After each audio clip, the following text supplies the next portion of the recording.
So we've been at this for quite some time. This jail project really began under my predecessor, Don Horsley, with a needs assessment of our women's population.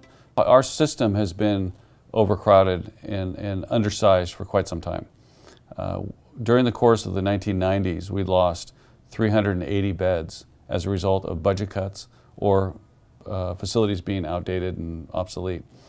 So for a county our size, a population of over 700,000, we only have 834 rated beds in our system.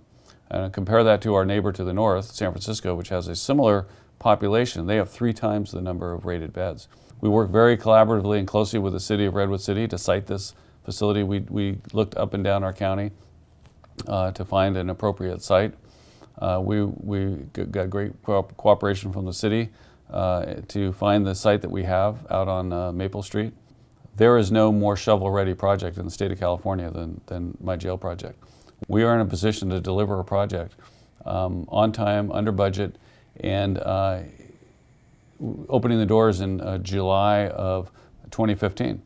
And if we want realignment to be successful in the state of California, we're going to need these types of projects, and our project would be, I believe, a model for other counties to follow. Well, first off, the jail is going to provide lots and lots of jobs for our local economy. We did a PLA, which is a project labor agreement, and we did that with our local building trades. And we expect anywhere from 300 to 400 jobs, possibly more, that will be very local here and bring lots of money back into our community. We really feel like we are in a critical position right now. We're already on our way. The site is already cleaned. The site is ready to go. We are hoping to have retroactivity applied to our application because we started, I've been here, this is my 9th year. We started on this project about 8 years ago. And so we're well on our way ahead of, I think, of a lot of people. And we believe we shouldn't be punished because of the fact that we're ahead of the game. And we're doing, I believe, exactly what the governor had hoped we could do, to be able to handle realignment on a local level and do it in a way that will be helping people rehabilitate themselves and not come back through the system. And that's really our goal.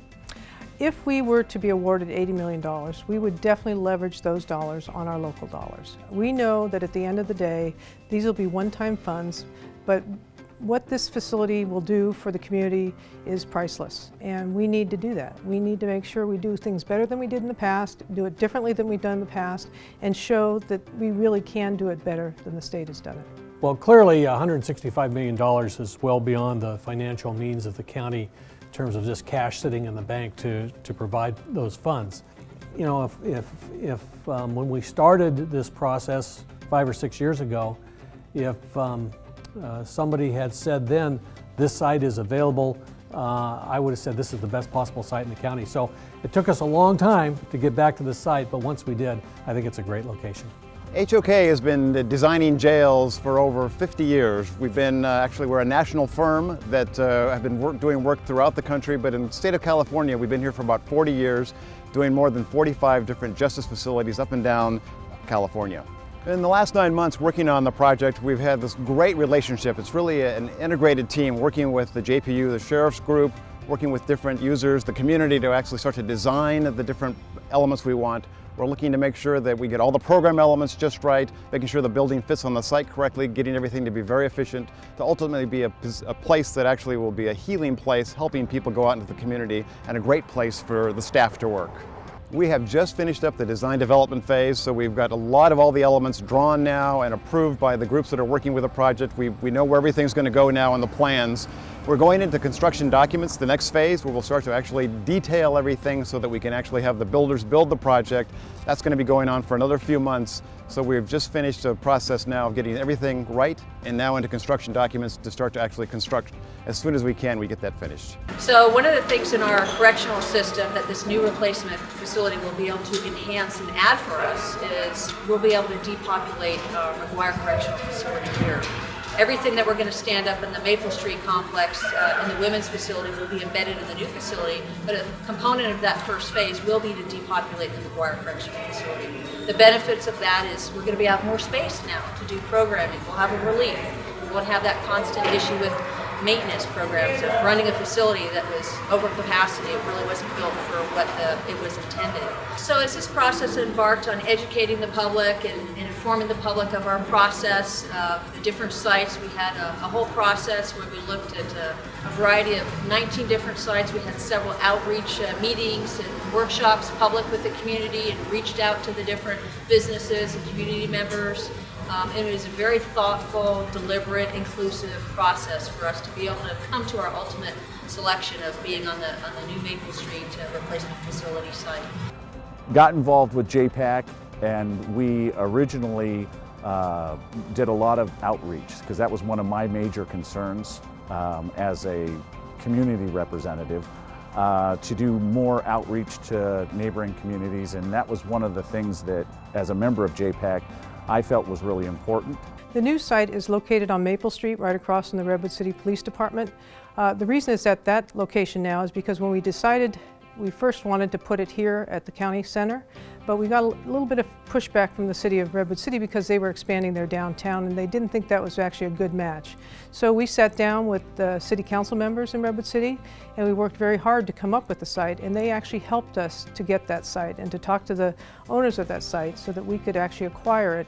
And in the long run, I believe it's actually a better site. When the concept of the jail came up and where it should be, what we needed to do is involve the community. And so we needed to look at areas that were different than what was initially proposed so that it would serve the community at large and actually serve the jail as well, serve the men and women that were going to be in this jail. So it involved bringing in the county, the city, the community, and looking at a partnership on how we could really work this together, because there was opposition to putting it downtown. Wanted to look at something that would work for all parties involved. So we had a jail task force that was started from the city that worked with the county in order for us to find a place that worked for everyone. And at the end of the day, what this has done, this collaboration has really brought together a wonderful partnership and collaboration from all the entities, the business, the community that was nearby, that's living near the downtown area, the citizens that are part of this, the city and the county. So I think it worked out at the end. It was probably the best of all worlds and the best of all decisions that could be made because it involved all these different partnerships and collaboration. You know, as mayor, as a resident, and also as a member of the Service League Board, I'm very excited with the programs that are going to be part of the jail, because having these programs will actually help the community that's living there, the recidivism rates, all of those things that we've been working on. I want this to be a model jail for the rest of the state, and I'm really excited with the programs that the sheriff is bringing in to these jails. The other thing that I think that is important for people to know is we've spent a lot of time and resources in planning and designing this facility and acquiring the property. We have assembled a great staff in terms of the construction team that is in place and ready to build the jail. And so when we talk about being shovel ready, we are shovel ready. We're ready to build the jail. It's needed, it's necessary, and we just need some help with some funding.